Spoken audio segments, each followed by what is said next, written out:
Chicos, buenos días. Me alegra saludarlos nuevamente, dándoles la bienvenida a nuestro cuarto periodo. Entonces, este periodo nos vamos a centrar en todo lo que es la morfología y fisiología de nuestro sistema muscular. Un sistema que también es muy importante para garantizar lo que es el proceso biológico de locomoción, ¿cierto? Ya el periodo pasado nos centramos en todo lo que fue nuestro sistema óseo, pero necesitamos apoyarnos en lo que es el sistema muscular para entender todas estas funciones de locomoción. Entonces, cuando hablamos del sistema muscular, debemos tener muy claro cuál es la ciencia que estudia este sistema como tal. Entonces, la ciencia que estudia los músculos, su clasificación, su forma, su activación y demás, se denomina la miología. Es decir, que este periodo nos vamos a centrar en la miología. Cuando hablamos del sistema muscular, podemos decir que es un sistema, ¿cierto?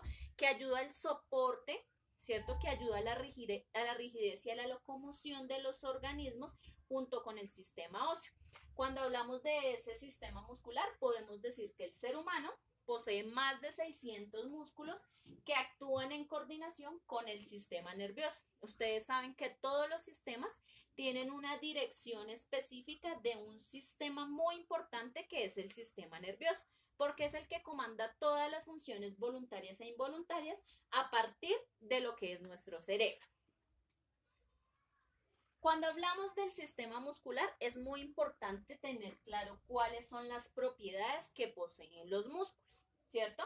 Entonces, dentro de las propiedades, la primera que encontramos se denomina la contractibilidad.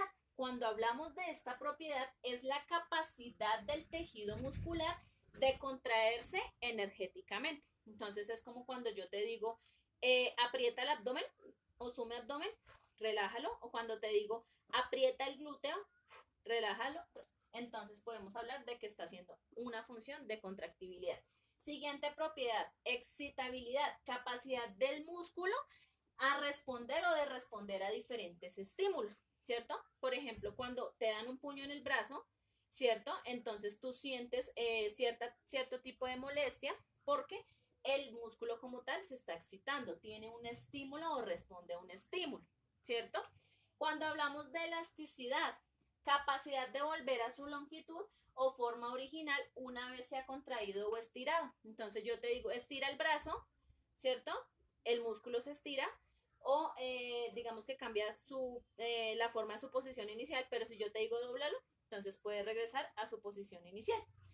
Tonicidad, contracción permanente manteniendo una posición rígida, ¿cierto? Tonificar es endurecer, entonces las personas por eso realizan bastante ejercicio para que el músculo se pueda tonificar, es decir, endurecer. Cuando les dicen, mira, tócame el abdomen, ¿cierto? Muchas personas, digamos que no realizan ejercicio, lo pueden tener flácido, pero algunas otras que son muy juiciosas con este procedimiento, entonces uno toca su abdomen y es bastante duro. A esa propiedad, cuando el músculo se endurece, se le denomina tonicidad.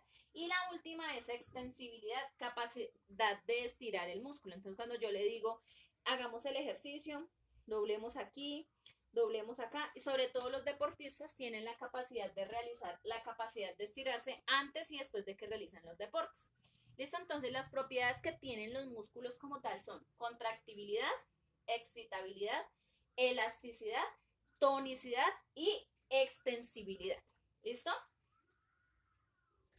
¿Cómo se clasifican los músculos? Digamos que teniendo en cuenta su localización y la función que realizan como tal. Entonces vamos a hablar un poquito de su clasificación.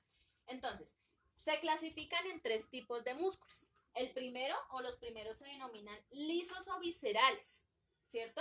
¿Cuáles son los músculos lisos o viscerales? Los que se encuentran situados en todos los órganos internos, ¿cierto? Entonces en esta parte abdominal, los músculos que se encuentran recubriendo toda la parte de los ojos, lo que son los orbiculares, ¿cierto? Y los músculos que se encuentran recubriendo toda la parte del oído. Entonces, toda esta parte muscular tiene que ver con músculos lisos y viscerales. Se denomina viscerales porque son los músculos que se encuentran recubriendo los órganos internos.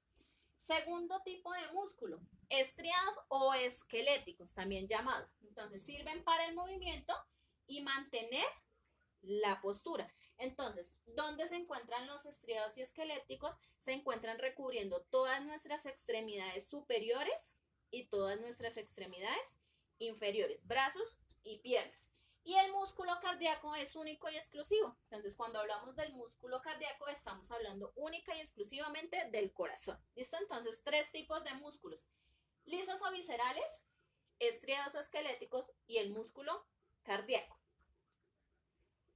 Aquí entonces representamos una imagen de cómo sería cada uno. Si lo viésemos a nivel microscópico, entonces sería un músculo liso, ¿cierto?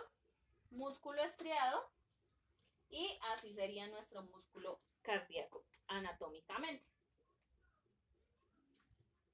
¿Cómo se clasifican los músculos? Según su activación, es decir, según cómo ellos se activen respondiendo a los estímulos, ya sean externos o internos. ¿Listo?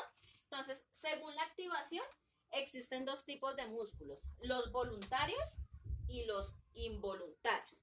¿Listo? Cuando hablamos de los músculos voluntarios, entonces hablamos de que su activación, es decir, su función depende de la voluntad y los comandos son enviados desde el sistema nervioso.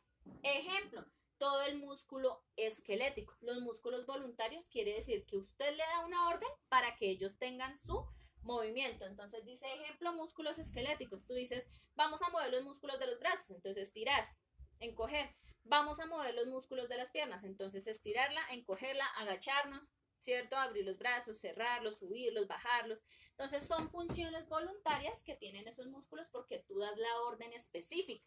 Músculos involuntarios también son activados por el sistema nervioso, pero ellos funcionan sin que tú le des una orden como tal, ¿cierto? Entonces, los músculos que se encuentran, digamos que internamente cubriendo los órganos, esos son involuntarios, es decir, que ellos realizan una función específica sin que tú le des la orden porque tienen que realizarlo para las funciones vitales. Y el corazón igual, tú no le comandas al corazón la orden de que lata, él sabe que tiene que bombear sangre y hacer todo el proceso de contracción, ¿cierto? Relajación, contracción y demás de forma involuntaria, es decir, involuntarios tú no les das las órdenes para que el músculo tenga algún tipo de movimiento, sino que por forma biológica y natural ellos realizan su proceso de movimiento.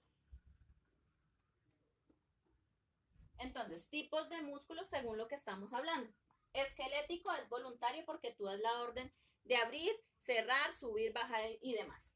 Involuntarios entonces son todos los órganos viscerales como lo muestra la imagen, todos los que recubren nuestros órganos viscerales, el hígado, ¿cierto? El páncreas, los riñones, intestino grueso y delgado y demás.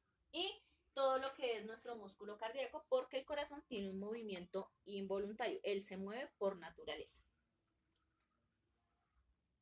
Bueno, chicos, entonces hasta ese momento vamos a hablar o hablamos de lo que fueron los músculos, su clasificación, voluntarios, involuntarios y las propiedades. Entonces espero que iniciemos muy bien, con mucha energía para que nos vaya muy bien este periodo. Muchísimas gracias.